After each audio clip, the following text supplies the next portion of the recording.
আসসালামু আলাইকুম, স্বাগত জানাচ্ছি আরটিভি সন্ধ্যার সংবাদে। আপনাদের সঙ্গে আছে আমি সিনথিয়া রহমান এবং আমি নুসরাত সুজানা।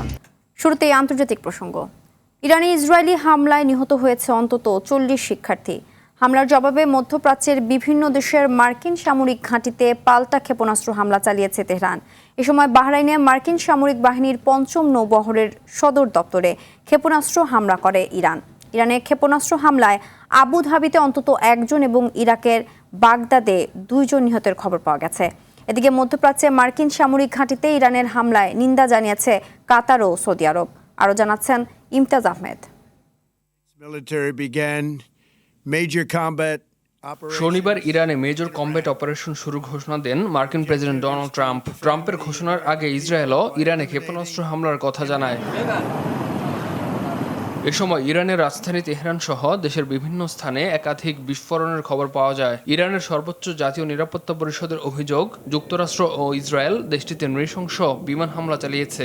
এক বিবৃতিতে জাতীয় নিরাপত্তা পরিষদ জানায়, পরমাণু বিষয়ে আলোচনা চলাকালেই এই হামলা চালানো হয়। হামলার পরিপ্রেক্ষিতে ইরান নতি স্বীকার করবে না বলেও জানানো হয়। জবাবে ইরানের ইসলামিক রেভলিউশনারি গার্ড কর্পস মধ্যপ্রাচ্যের বেশ কয়েকটি দেশের মার্কিন সামরিক ঘাঁটি এবং ইসরায়েলের দিকে বৃহৎ আকারে পাল্টা ক্ষেপণাস্ত্র ও ড্রোন হামলা শুরু করে। এরপর উপসাগরীয় অঞ্চলেও একাধিক বিস্ফোরণের খবর পাওয়া যায়। বাহরাইন জানায়, দেশটিতে অবস্থিত মার্কিন নৌবাহিনীর ৫ম নৌবহরের সদর দপ্তর লক্ষ্য করে ক্ষেপণাস্ত্র হামলা হয়েছে। সংযুক্ত আরব আমিরাতের রাজধানী আবুধাবি, দুবাই এবং সৌদি আরবের রাজধানী রিয়াদেও বিস্ফোরণের খবর পাওয়া গেছে। বার্তা সংস্থা ফার্স বলছে, কাতারের আল উদেইদ, কুয়েতের আল সালেম, সংযুক্ত আরব আমিরাতের আল দাফরা বিমান ঘাঁটি এবং বাহরাইনের মার্কিন ঘাঁটি লক্ষ্য করে হামলা চালিয়েছে ইরান। সরকারের পক্ষ থেকে কোনো প্রতিক্রিয়া না এলেও ইরানের রাষ্ট্রীয় গণমাধ্যম জানিয়েছে, নিরাপদ ও সুস্থ আছেন দেশটির প্রেসিডেন্ট মাসুদ পেজেশকিয়ান। এছাড়া নিরাপদ স্থানে সরিয়ে নেওয়া হয়েছে সর্বোচ্চ নেতা আয়াতুল্লাহ আলী খামেনিকে।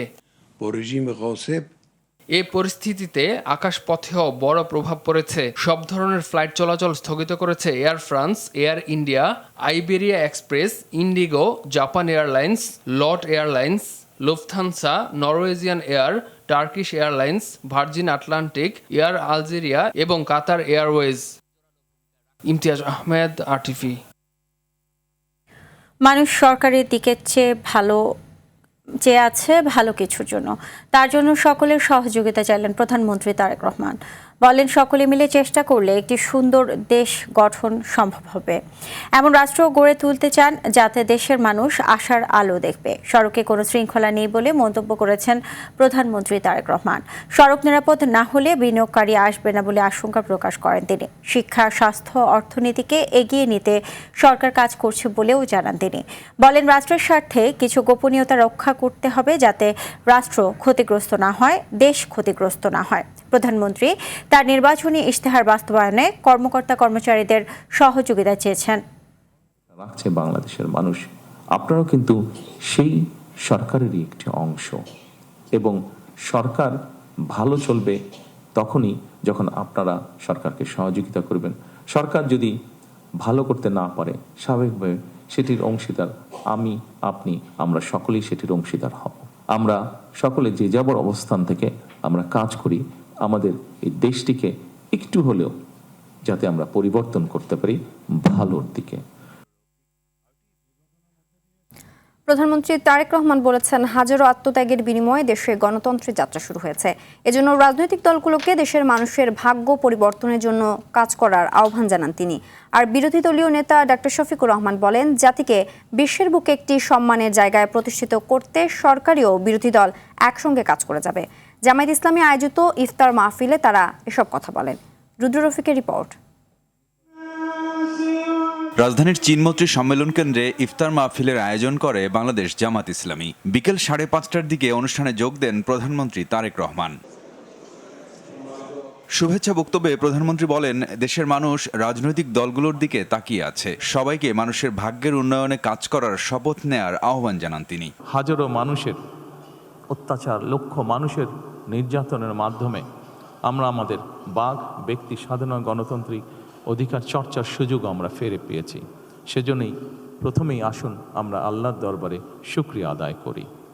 সম্মানিত উপস্থিতিবৃন্দ, বাংলাদেশের মানুষ আজকে অনেক প্রত্যাশা নিয়ে, অনেক আকাঙ্ক্ষা নিয়ে, অনেক আশা নিয়ে আমাদের সকলের দিকে তাকিয়ে আছে, বিশেষ করে রাজনৈতিক দলগুলোর দিকে তাকিয়ে আছে। আজকে আমাদের এই ইফতার মাহফিলে আসুন আমরা আল্লাহর নামে শপথ গ্রহণ করি যে আমাদের আগামী দিনের কাজগুলো হবে এই দেশের মানুষের ভাগ্য পরিবর্তনের জন্য। সভাপতির বক্তব্যে বিরোধী দলীয় নেতা ডক্টর শফিকুর রহমান বলেন, সংসদে গতানুগতিক ভূমিকা না রেখে দায়িত্বশীল ভূমিকা পালন করবেন তারা। আমাদের সংবিধানে রয়ে গেছে, আমরা সম্মিলিতভাবে সেগুলা দূর করার প্রয়াস চালাবো। আর জাতিকে একটা সুস্থ, বিকশিত, সম্মানের জাতি হিসাবে বিশ্বের দরবারে দাঁড় করানোর জন্য যে আইন সংযোজনের প্রয়োজন, আমরা প্রত্যাশা করব যে সরকারি দল এবং বিরোধী দল মিলে সেভাবেই আমরা এগিয়ে যাব। জামাত ইসলামী আয়োজিত ইফতার মাহফিলে বিএনপি সহ বিভিন্ন রাজনৈতিক দলের নেতা ও রাষ্ট্রের গুরুত্বপূর্ণ ব্যক্তি অংশগ্রহণ করেন। রুদ্র রফিক, RTV, ঢাকা। স্বরাষ্ট্রমন্ত্রী সালাউদ্দিন আহমেদ বলেন, গণমাধ্যম আক্রান্তের ঘটনায় ক্ষুণ্ণ হওয়া ভাবমূর্তি পুনরুদ্ধারের মাধ্যমে বিশ্বকে উল্টো বার্তা দিতে চায় সরকার। গণমাধ্যমকে পূর্ণ স্বাধীনতা দেওয়ার মাধ্যমে সেটি করা হবে বলে জানান তিনি। বিকেলে দৈনিক প্রথম আলো অফিসে হামলার ঘটনা নিয়ে এক শিল্প আয়োজন পরিদর্শন শেষে একথা বলেন স্বরাষ্ট্রমন্ত্রী। এই হামলার সঙ্গে সংশ্লিষ্টরা যত দূরেই থাকুক তাদের বিচারের আওতায় আনার প্রতিশ্রুতি দেন তথ্য ও সম্প্রচার মন্ত্রী জহিরুদ্দিন স্বপন। জিএম মাহমুদের রিপোর্ট।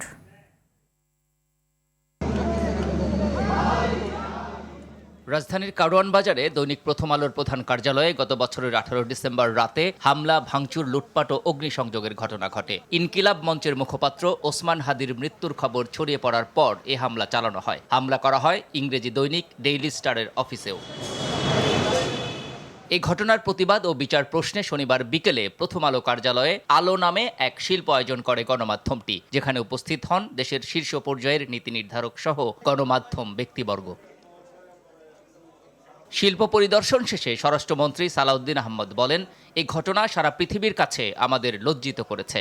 আমি তদন্তের অগ্রগতি কি সেটা জানতে চেয়েছি এবং আগামী 2 মাসের মধ্যে তদন্ত কার্যক্রম, সুষ্ঠু তদন্ত কার্যক্রম সমাপ্ত করে চার্জশিট দাখিলের জন্য নির্দেশনা দিয়েছি। তারপরে বিচারিক প্রক্রিয়া শুরু হবে, সেটা আদালতের ব্যাপার। আমরা সেই বিচারিক কার্যক্রমে সকলের সহযোগিতা চাইব, যাতে দৃষ্টান্তমূলক সাজা হয় এবং এই জাতীয় ঘটনা ভবিষ্যতে আমাদেরকে না দেখতে হয়, এই জাতিকে না দেখতে হয়। এই ঘটনার মধ্য দিয়ে সারা পৃথিবীর কাছে আমাদের মান ক্ষুণ্ণ হয়েছে। গণমাধ্যমের উপর এ ধরনের হামলাকে সভ্যতার উপর আক্রমণ উল্লেখ করে তথ্য ও সম্প্রচার মন্ত্রী বলেন, অপরাধীদের অবশ্যই বিচারের আওতায় আনা হবে। এ ঘটনায় ভুক্তভোগী গণমাধ্যমের সঙ্গে একাত্মতা প্রকাশ করে মত দেন স্বরাষ্ট্রমন্ত্রী সহ অন্যান্য মন্ত্রী উপদেষ্টারাও। তবে গণমাধ্যমে হামলার মতো ন্যাক্কারজনক ঘটনার পুনরাবৃত্তি ঠেকাতে নাগরিকদেরও জোরালো ভূমিকা রাখতে হবে বলে মনে করেন সচেতন নাগরিকরা। GM Mahmud, RTV, Dhaka. ঈদ উপলক্ষে পরিবহন সেক্টরে ভাড়া বাড়াবে না জানিয়ে কেউ ভাড়া বাড়ানোর চেষ্টা করলে কঠোর ব্যবস্থা নেওয়ার হুঁশিয়ারি দিয়েছেন সড়ক পরিবহন ও নৌমন্ত্রী শেখ রবিউল আলম। বলেন, এবার ঈদে যাত্রা হবে একই সাথে স্বস্তির ও নিরাপদ। সকালে নারায়ণগঞ্জের নদীবন্দরের মাঝঘাট এলাকায় নির্মিতব্য টার্মিনাল ভবন পরিদর্শনে গিয়ে সাংবাদিকদের কথা জানান তিনি। রবিউল আলম আরও বলেন, ঈদকে ঘিরে যেসব জায়গায় যানজট তৈরির সম্ভাবনা আছে সেগুলোর জন্য যথাযথ ব্যবস্থা নেওয়া হবে। ঈদযাত্রা নিরাপদ ও আরামদায়ক করতে ট্রাফিক পুলিশ, নৌ পুলিশ, কোস্টগার্ড সহ সব সংস্থা এবার তৎপর থাকবে বলেও জানান তিনি।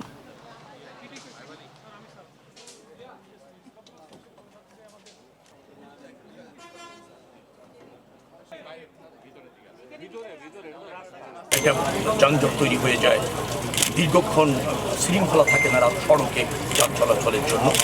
তার জন্য যে সমস্ত ব্যবস্থা নেওয়া হবে উচিত সেগুলি ইতিমধ্যে আমরা নিয়েছি এবং ওর সাথে যারা জড়িত তাদেরকে প্রয়োজনীয় নির্দেশনা দেওয়া হয়েছে যে সব কিছু আশা করছি এবার ঠিক থাকবে। গতবার মোটামুটি একটা স্বস্তিপূর্ণ যাত্রা হয়েছে, এবার তার চেয়ে আরও বেশি মনোযোগী এবং আরও বেশি আপনার তৎপর থাকবে। পাবনার ঈশ্বরদীতে গভীর রাতে দাদি নাতনিকে হত্যা করেছে দুর্বৃত্তরা। সকালে বাড়ির উঠোনে দাদি সুফিয়া বেগম এবং গম ক্ষেতের আইলে বিবস্ত্র অবস্থায় নাতনি জামেলার মরদেহ পাওয়া যায়। এলাকাবাসীর ধারণা, মধ্যরাতে বাড়ি থেকে দাদিকে হত্যা করে নাতনিকে অপহরণের পর ধর্ষণ করে হত্যা করা হয়েছে। ঘটনাস্থলে পৌঁছে তদন্ত শুরু করেছে পুলিশ। এদিকে নারী ও শিশু ধর্ষণকারীদের যদি কেউ শেল্টার দেয়, তাদের শেকড় উপড়ে ফেলা হবে বলে হুঁশিয়ারি দিয়েছেন আইনমন্ত্রী। পাবনা ঈশ্বরদী প্রতিনিধি বায়েজিদ বোস্তামির তথ্যচিত্রে আরও জানাচ্ছেন লামিয়া তাজির মাহমুদ।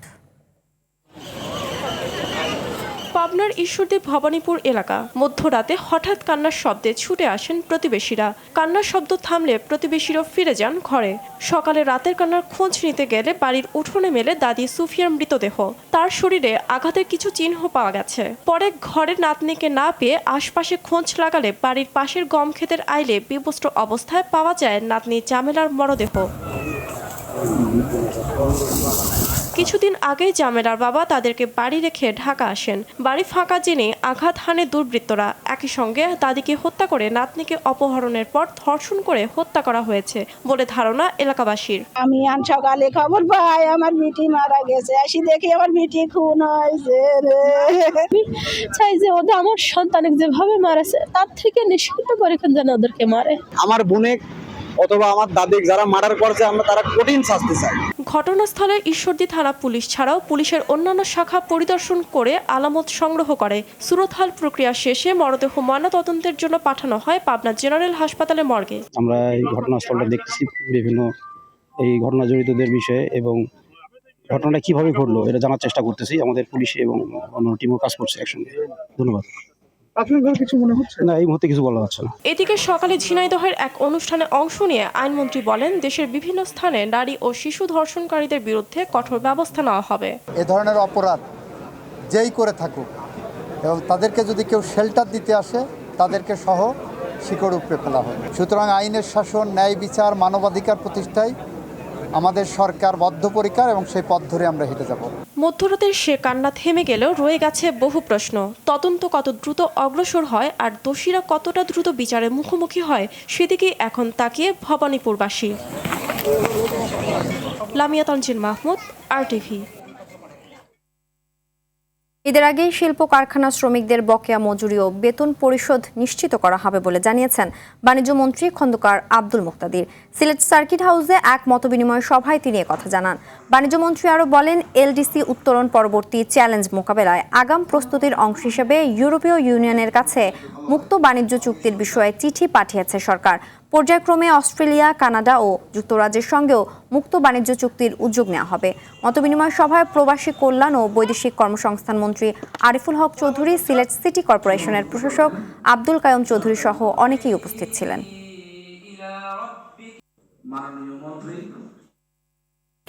বাংলাদেশি পণ্যের উপর যুক্তরাষ্ট্রের অতিরিক্ত শুল্ক আরোপ নিয়ন্ত্রণে রাখতে শেষ সময়ে এসে চুক্তি করে অন্তর্বর্তী সরকার। নির্বাচনের 3 দিন আগে চুক্তি করে গোপন রাখা এটি অনেকটাই আলোচনার বাইরে থেকে যায়। তবে চুক্তিটি ফাঁস হতেই শুরু হয় বিতর্ক। এই চুক্তি নিয়ে সরকার বাংলাদেশের বাণিজ্য সুবিধা ও দেশে যুক্তরাষ্ট্রের পণ্যের শুল্ক সুবিধা নিয়ে প্রচার চালালেও অর্থনীতিবিদরা বলছেন, সরকারের উপদেষ্টা পর্যায়ে বিভিন্ন দেশ থেকে আনা বিদেশি চর বা এজেন্টরা একপাক্ষিক চুক্তির মাধ্যমে দেশের সার্বভৌমত্বকে মার্কিন সরকারের হাতে তুলে দিয়েছে। মোহাম্মদ সাইমের রিপোর্টে দেখুন এরই বিস্তারিত। চুক্তিতে রয়েছে বাংলাদেশ তৃতীয় কোনো দেশের সঙ্গে এমন কোনো চুক্তি বা সমঝোতা করবে না যা যুক্তরাষ্ট্রের পণ্য রপ্তানিকে ক্ষতিগ্রস্ত করে। যুক্তরাষ্ট্রের পণ্য সুবিধা দেওয়ার জন্য দেশের প্রচলিত দেওয়ানি, ফৌজদারি এমনকি সীমান্ত আইন সংশোধন করতে হবে। এছাড়াও চুক্তিতে গোপন অনেক শর্ত রয়েছে যা প্রকাশ করেনি মার্কিন সরকার। বাংলাদেশকে অর্থনৈতিকভাবে, রাজনৈতিকভাবে, সামরিক দিক থেকে দীর্ঘমেয়াদে এই চুক্তিটা ভয়ঙ্কর রকম বিপদের মধ্যে ফেলবে। বোয়িং বিমান আমাদের দরকার নেই, তারপরে আমদানি করতে হবে। তার মানে আমরা বিপুল পরিমাণ আর্থিক বোঝা মধ্যে পড়ব। বাংলাদেশ অন্য কোনো দেশের সাথে বাণিজ্যিক কিংবা রাজনৈতিক, কূটনৈতিক সম্পর্ক করতে পারবে না যেখানে যুক্তরাষ্ট্রের আপত্তি আছে। এসব শর্তের কারণে চুক্তিটিকে মূলত যুক্তরাষ্ট্রের আরোপিত শর্ত মেনে নেওয়া বলে মত এই অর্থনীতিবিদের। এটি কোনোভাবেই একটি চুক্তি হতে পারে না, এটি পূর্ণভাবে একটি চাপিয়ে দেওয়া একটি চুক্তির কাঠামো এখানে রয়েছে, যেটার ভিতরে কৃষি, বিনিয়োগ, intellectual property rights, electronic service, mining, investments, এগুলো নিয়ে যেমন ধারা রয়েছে, সেই ধারাগুলো এত বেশি বৈষম্যপূর্ণ, এটা শুধুমাত্র উভয় দেশের ভিতরে সম্পর্কিত না, এটি তৃতীয় দেশকেও বাংলাদেশের সঙ্গে যে কোনো ধরনের চুক্তি করার পথে একটা প্রতিবন্ধকতা তৈরি করবে।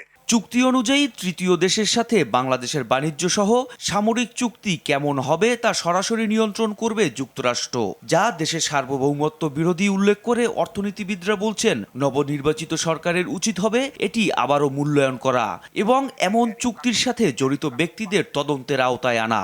বাংলাদেশের নির্বাচিত সরকার হিসেবে এরকম একটি চুক্তি কোনোভাবে বাংলাদেশের এগিয়ে নিয়ে যাওয়ার কোনো সুযোগ নেই।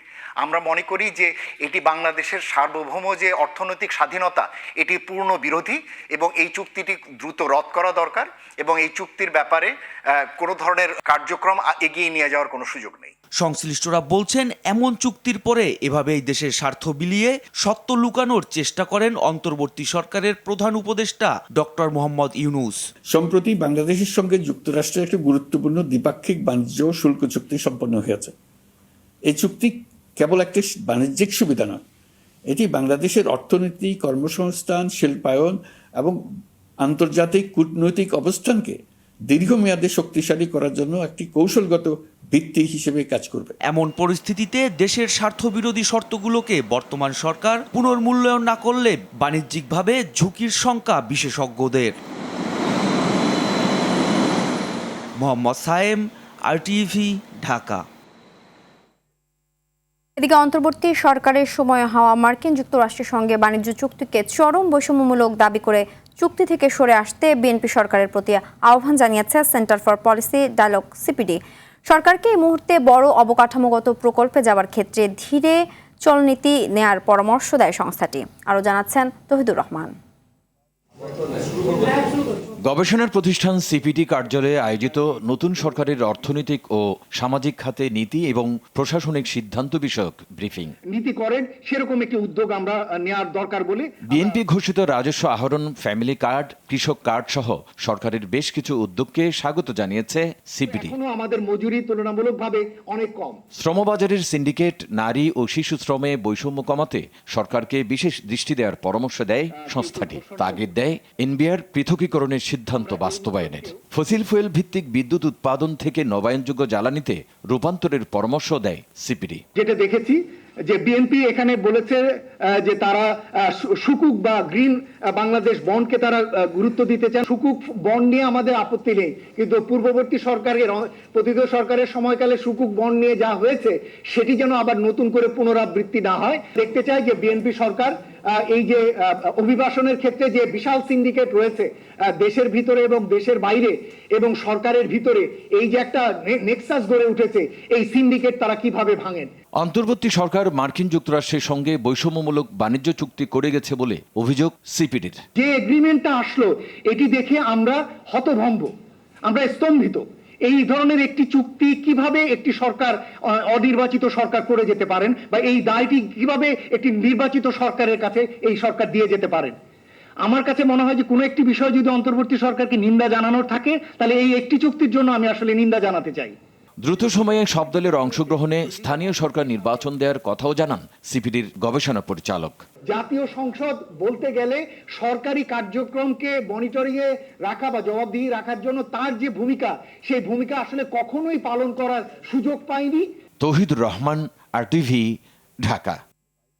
নরসিংদীতে কিশোরী ধর্ষণের ঘটনায় গ্রেপ্তার মূল আসামি নূর মোহাম্মদ নুরা প্রাথমিক জিজ্ঞাসাবাদে হত্যাকাণ্ডের দায় স্বীকার করেছে বলে সংবাদ সম্মেলনে জানিয়েছে জেলা পুলিশ সুপার আব্দুল্লাহ আল ফারুক।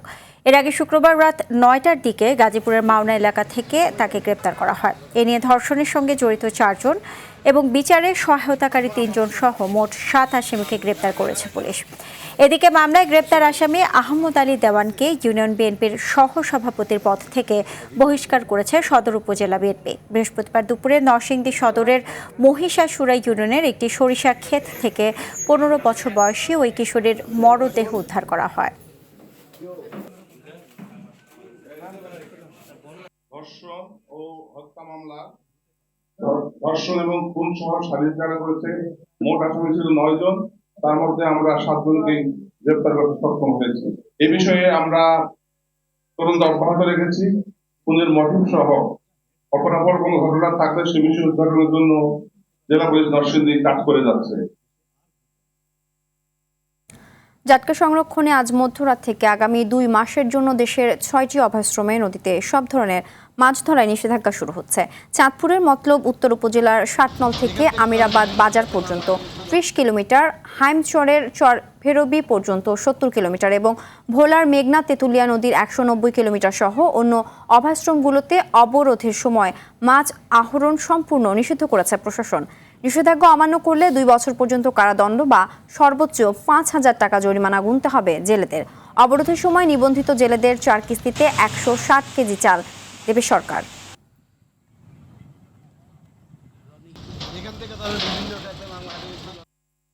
অন্তর্বর্তী সরকারের সময়ে দেশে কি চাঁদাবাজি হয়নি, এমন প্রশ্ন রেখেছেন দেশের ব্যবসায়ীদের শীর্ষ সংগঠন এফবিসিসিআইর প্রশাসক ও বাণিজ্য মন্ত্রণালয়ের অতিরিক্ত সচিব মোহাম্মদ আব্দুর রহিম খান। দুপুরে রাজধানীর মতিঝিলের ঢাকা চেম্বার অডিটোরিয়ামে আয়োজিত সেমিনারে তিনি এসব কথা বলেন। এ সময় ব্যবসায়ীরা বিভিন্ন সমস্যা তুলে ধরে নতুন সরকারের কাছে চাঁদাবাজি এবং দুর্নীতি বন্ধ করতে কঠোর ব্যবস্থা নেওয়ার আহ্বান জানান। সভায় বাংলাদেশ প্রতিযোগিতা কমিশনের চেয়ারপারসন AHM আহসান সহ ব্যবসায়ী নেতৃবৃন্দ অংশ নেয়।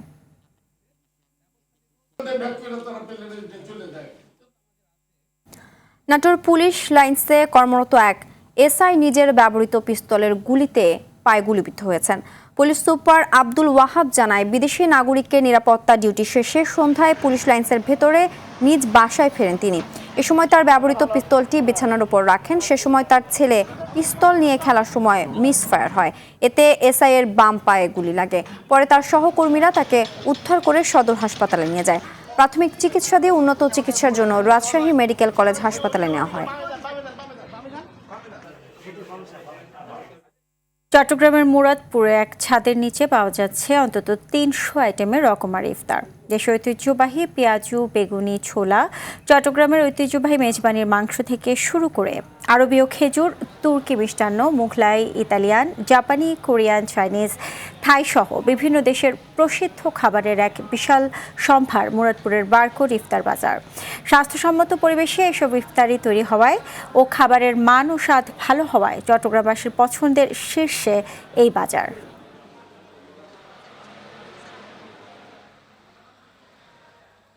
পবিত্র রমজানে সারা দেশে 10 লাখ পরিবারের মাঝে ন্যায্য মূল্যে দুধ, ডিম ও মাংস সরবরাহ করবে সরকার। এর মাধ্যমে বাজার পরিস্থিতি নিয়ন্ত্রণে রাখার পাশাপাশি অসাধু ব্যবসায়ীদের কারসাজিও প্রতিরোধ করা সম্ভব হবে। শনিবার এ তথ্য জানিয়েছেন মৎস্য ও প্রাণী সম্পদ প্রতিমন্ত্রী সুলতান সালাউদ্দিন টুকু। তিনি বলেন, জেলা পর্যায়ে মাসব্যাপী এ কার্যক্রম অব্যাহত থাকবে। নির্ধারিত দামে প্রতি লিটার দুধ 80 টাকা, ডিম প্রতি ডজন 84 টাকা, ড্রেসিং করা মুরগির মাংস প্রতি কেজি 225 টাকা এবং গরুর মাংস 650 টাকায় বিক্রি করা হচ্ছে।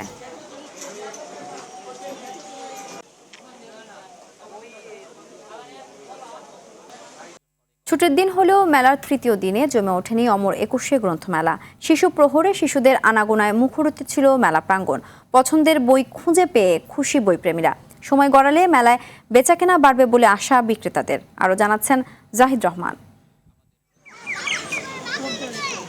পুরো একটি মাস পাঠক, লেখক, প্রকাশকদের মিলন মেলার কেন্দ্রবিন্দু অমর 21শে গ্রন্থমেলা। তবে এবার দেরিতে শুরুর পাশাপাশি রমজান মাস হওয়ায় এখনও মেলা জমে ওঠেনি। শনিবার শিশু প্রহরের ছোট্ট শিশুদের আনাগোনা ছিল চোখে পড়ার মতো। মজার বই, রঙের তুলি, ছড়া কিংবা গল্পের বই, কিছুই চোখ এড়াতে পারেনি তাদের। মেলায় আমি একবারও আসিনি, এটা আমার ফার্স্ট টাইম। আর আমি বই কিনেছি রুহান আর সায়েন্স ফিকশন কমিক্সটা বেশি ভালো লেগেছে। মিনা কার্টুনটা পছন্দ করছে খুবই, তারপর ড্রয়িং বুকটা পছন্দ করছে। বেসিক্যালি আমি উপন্যাসী বই কিনবো। হুমায়ুন আহমেদ আমার অনেক ফেভারিট একজন রাইটার। শিশুরা এসে মানে ড্রয়িং কিনছে বা বাচ্চাদের সিরিজ কিনছে। রোজার দিন একটু কষ্ট হয়ে গিয়েছে আশা, তাও বাচ্চাদের তো না আসলে আবার ওদেরও একটা সবসময় এক্সপেকটেশনস থাকে প্রতি বছর। অন্যান্য স্টলগুলোতে লোক সমাগম কম, সময় বাড়লে পাঠক লেখকদের ভিড় বাড়ার পাশাপাশি বাড়বে নতুন বই ও বিক্রি। কবিতার বই, কবিতার নাম রেখেছে হচ্ছে গল্পকারের অস্তিত্ব। আমি বইটা লিখেছি প্রফেসরের প্রেসক্রিপশন, এটা সমাজের বিভিন্ন সামাজিক সমস্যা নিয়ে। মাঝে মাঝে বইয়ের মেলার মাঝখানে আর কি ওনারা পাবলিশ করে। বাংলা একাডেমি প্রাঙ্গণে 81টি এবং সরোয়ার্দী উদ্যানে 468টি স্টল বসছে এবারের বই মেলায়। জাহিদ রহমান, RTV, ঢাকা। সন্ধ্যা সংবাদ এ পর্যন্তই। রাতের সংবাদ 11:15 দেখার আমন্ত্রণ রইল। এতক্ষণ সাথে থাকার জন্য সবাইকে ধন্যবাদ।